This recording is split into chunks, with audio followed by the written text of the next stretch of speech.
ಅನುಭವ ಹೇಗಿದೆ? ಬೆಳಗಿನ ಜಾವದಲ್ಲಿ ನಮ್ಮೆಲ್ಲರಿಗಾಗಿ ಇರಿಮಿಯನ ಬರೆದ ಪ್ರವಾದನೆ ಪುಸ್ತಕ 30ನೇ ಅಧ್ಯಾಯ 17ನೇ ವಚನ ಕೊಟ್ಟಿದ್ದಾರೆ.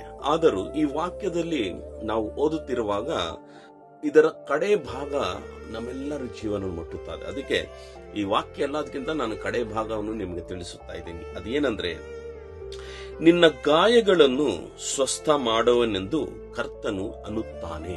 Amen. Hallelujah, hallelujah. I will restore health unto thee and I will heal of thy wounds says the Lord. ವಾಕ್ಯ ದೊಡ್ಡದಾಗಿದೆ, ಆದರೂ ಇದರಲ್ಲಿರುವ ಮುಖ್ಯ ಭಾಗವೇನೆಂದರೆ, ನಿನ್ನ ಗಾಯಗಳು ನಾನು ಕಟ್ಟುವ ದೇವರಾಗಿದ್ದೀನಿ. Amen, hallelujah. ನಿನಗೆ ಕ್ಷೇಮವನ್ನು ಉಂಟು ಮಾಡಿ ನಿನ್ನ ಗಾಯಗಳನ್ನು ಕಟ್ಟುವ ದೇವರಾಗಿದ್ದೀನಿ. ಯಾವ ಗಾಯ? ಶಾರೀರಿಕ ಗಾಯನ.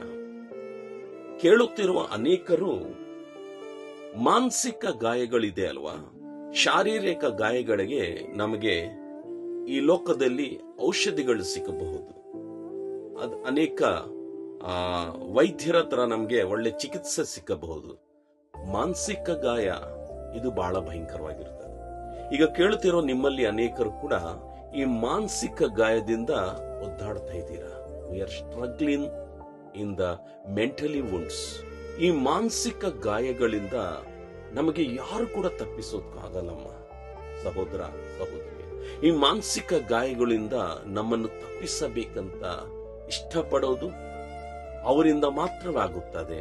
ಆತನೇ ನೀವು ನಾವು ಆರಾಧನೆ ಮಾಡುತ್ತಿರುವ ಆ ಸೃಷ್ಟಿಕರ್ತನಾದ ಯೇಸು ಕ್ರಿಸ್ತನು.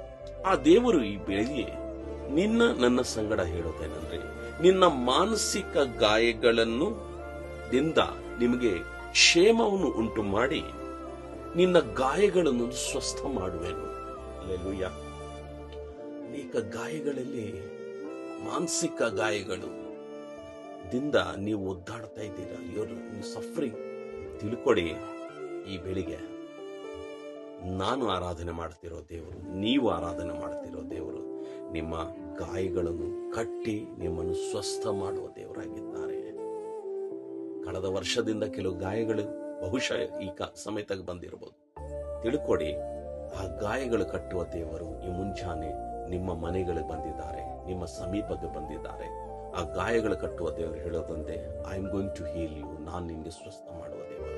ಆ ಸ್ವಸ್ಥ ಮಾಡುವ ದೇವರು ನಮ್ಮ ಬಳಿಗೆ ಬರುವಾಗ ನಾವೇನು ಮಾಡಬೇಕು? ಪ್ರಾರ್ಥಿಸೋಣ.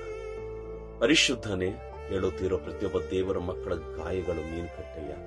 ಅದು ಮಾನಸಿಕವಾಗಲಿ ಶಾರೀರಿಕವಾಗಲಿ ಪ್ರತಿಯೊಂದು ಗಾಯಗಳನ್ನು ಕಟ್ಟಿ ಅವರನ್ನು ಸ್ವಸ್ಥ ಮಾಡಿ ನೀನು ಅವ್ರನ್ನ ಸಾಕ್ಷಿಯಾಗಿ ನಿಲ್ಲಿಸಬೇಕೆಂಬುದಾಗಿ ಯೇಸು ಕ್ರಿಸ್ತನ ಅತಿ ಅಮೂಲ್ಯವಾದ ನಾಮದಲ್ಲಿ ಈ ಪ್ರಾರ್ಥನೆ ಬೇಡಿ ಹೊಂದಿದೆ. ಆಮೆನ್. Praise the Lord. ನನ್ನ ಪ್ರಿಯ ದೇವರ ಜನರೇ, ಭಯಪಡಬೇಡಿ, ಹೆದರಬೇಡಿ. ನಾವು ಆರಾಧಿಸುವ ದೇವರು ನಮ್ಮ ಕೈ ಬಿಡೋದಿಲ್ಲ. ಅದನ್ನು ನಿಮ್ಮನ್ನು ಸ್ವಸ್ಥ ಮಾಡುತ್ತಾನೆ. ನಾಳೆ ಮರಳಿ ಇದೇ ಸಮಯದಲ್ಲಿ ನಾವೆಲ್ಲರೂ ಇನ್ನೊಂದು ಅಮೂಲ್ಯವಾದ ವಾಕ್ಯಕ್ಕಾಗಿ ನಾವು ಎದುರು ನೋಡೋಣ. ಅಲ್ಲಿ ತನಕ ದೇವರು ಕ್ಷೇಮ ನಿಮಗೆ ಕಾಪಾಡಲಿ. May God bless you.